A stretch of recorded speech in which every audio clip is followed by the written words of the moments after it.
Olá, meu irmão e minha irmã, que bom ter você aqui mais uma vez.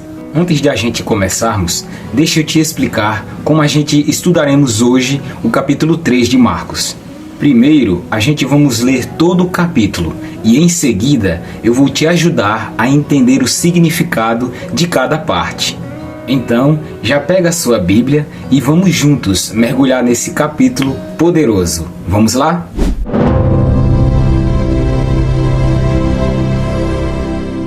Jesus foi outra vez à sinagoga.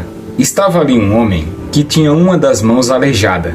Estava também na sinagoga algumas pessoas que queriam acusar Jesus de desobedecer à lei. Por isso, ficaram espiando Jesus com atenção, para ver se ele ia curar o homem no sábado. Ele disse para o homem: "Venha cá", e perguntou aos outros: "O que é que a nossa lei diz sobre o sábado? O que é permitido fazer nesse dia? O bem ou o mal? Salvar alguém da morte ou deixar morrer?" Ninguém respondeu nada. Então, Jesus olhou zangado e triste para eles, porque não queriam entender, e disse para o homem: "Estenda a mão." O homem estendeu a mão e ela sarou. Logo depois, os fariseus saíram dali e junto com as pessoas do partido de Herodes, começaram a fazer planos para matar Jesus. Jesus e os outros discípulos foram até o lago da Galileia. Junto com ele ia muita gente da Galileia, da Judéia, de Jerusalém, da Idumeia, do lado leste do Rio Jordão e da região de Tiro e de Sidom. Todos iam ao encontro de Jesus, porque ouviam falar a respeito das coisas que ele fazia. Jesus pediu aos discípulos que arranjassem um barco para ele, a fim de não ser esmagado pela multidão, pois ele estava curando tanta gente que todos os doentes se juntavam em volta dele para tocá-lo.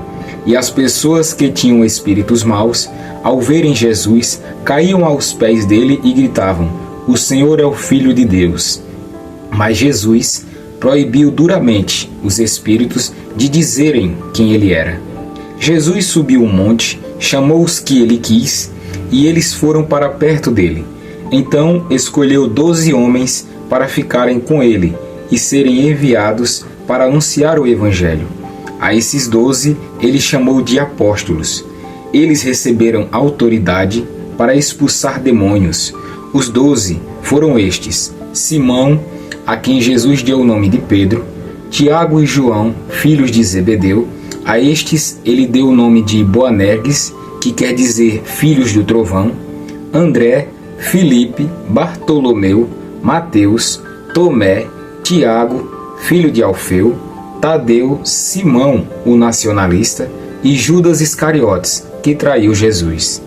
Quando Jesus foi para casa, uma grande multidão se ajuntou de novo, e era tanta gente que ele e os discípulos não tinham tempo nem para comer. Os parentes de Jesus souberam disso e foram buscá-lo, porque algumas pessoas estavam dizendo que ele estava louco.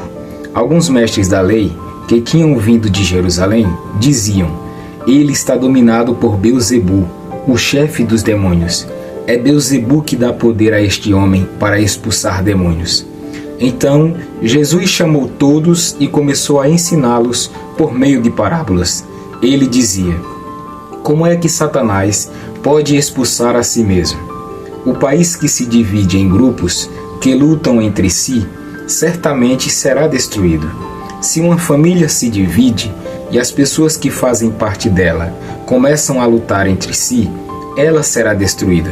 Se o reino de Satanás se dividir em grupos e esses grupos lutarem entre si, o reino não continuará a existir, mas será destruído. Ninguém pode entrar na casa de um homem forte e roubar os seus bens, sem primeiro amarrá-lo.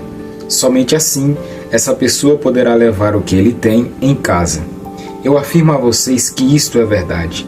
Os pecados que as pessoas cometem ou as blasfêmias contra Deus poderão ser perdoados, mas as blasfêmias contra o Espírito Santo nunca serão perdoadas, porque a culpa desse pecado dura para sempre. Jesus falou assim porque diziam que ele estava dominado por um espírito mau. Em seguida, a mãe e os irmãos de Jesus chegaram. Eles ficaram do lado de fora e mandaram chamá-lo. Muita gente estava sentada em volta dele e algumas pessoas lhe disseram: "Escute, a sua mãe e os seus irmãos estão lá fora, procurando o Senhor." Jesus perguntou: "Quem é a minha mãe e quem são os meus irmãos?"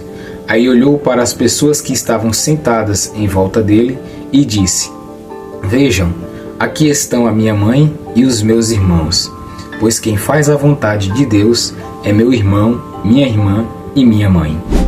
Versículos 1 ao 6. Jesus cura no sábado. Jesus entra na sinagoga e vê um homem com a mão aleijada. Alguns estavam só esperando ele curar no sábado para poder acusá-lo. Jesus, com compaixão, chama o homem, olha nos olhos de todos e pergunta: "O que é certo fazer no sábado? Fazer o bem ou o mal?" Ele cura o homem, mostrando que o amor está acima da religiosidade. Aqui, Jesus ensina que o coração é mais importante do que a regra. Fazer o bem nunca tem dia ou hora marcada. E às vezes, quem mais fala de Deus é o primeiro a julgar quando você faz o bem fora do padrão deles. Versículos do 7 ao 12. Multidões seguem Jesus. Jesus se afasta com os discípulos porque uma multidão seguia. Pessoas de várias regiões vinham até ele, buscando cura e libertação. Os espíritos maus reconheciam quem ele era, que era o Filho de Deus. Essa parte nos mostra que onde Jesus está, há liberdade, cura e transformação, e que até os demônios reconhecem a sua autoridade. A pergunta é: será que nós estamos reconhecendo também? Versículos do 13 a 19. Jesus escolhe os 12 apóstolos. Aqui, Jesus sobe um monte e escolhe os 12 que ficariam com ele, para ensinar e enviar com autoridade. Dentre tantos seguidores, ele escolhe pessoas simples, pescadores, cobradores de impostos, gente comum, como eu e você. Isso nos mostra que Deus, ele não escolhe os mais preparados, ele prepara os escolhidos. Se você sente pequeno, desqualificado, saiba que você é exatamente o tipo de pessoa que Jesus ama levantar. Versículos do 20 ao 30. Jesus é acusado de estar com o espírito mau. Jesus começa a libertar muitas pessoas e os líderes religiosos, incomodados com o impacto dele, dizem que ele está possuído por um demônio. Mas Jesus responde com sabedoria: como Satanás vai expulsar Satanás? Essa parte é forte. Quando Deus começa a te usar, os que mais te criticam podem ser os religiosos. Mas não pare. O Espírito Santo está sobre você, e isso incomoda quem vive mais de aparência do que de essência. Versículos de 31 ao 35. A verdadeira família de Jesus. A família de Jesus chega e o chama, e ele responde: quem faz a vontade de Deus, esse é meu irmão, irmã e mãe. Aqui, Jesus redefine o que é família. Não é só quem compartilha o sangue, mas quem compartilha o propósito de viver para Deus. Talvez você não tenha apoio da sua família, mas saiba, em Cristo você nunca está só. Você faz parte de uma família espiritual. O que mais esse capítulo nos ensina é que Jesus sempre escolhe os corações dispostos.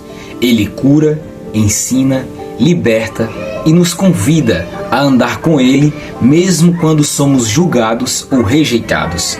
Se essa palavra falou com você, se inscreva aqui no canal, ative o sininho das notificações para continuar caminhando comigo nos próximos capítulos. E se você conhece alguém que precisa dessa mensagem, compartilhe esse vídeo agora mesmo.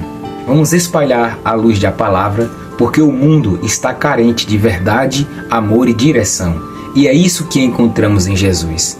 Que Deus te abençoe e nos vemos no próximo capítulo. Até lá!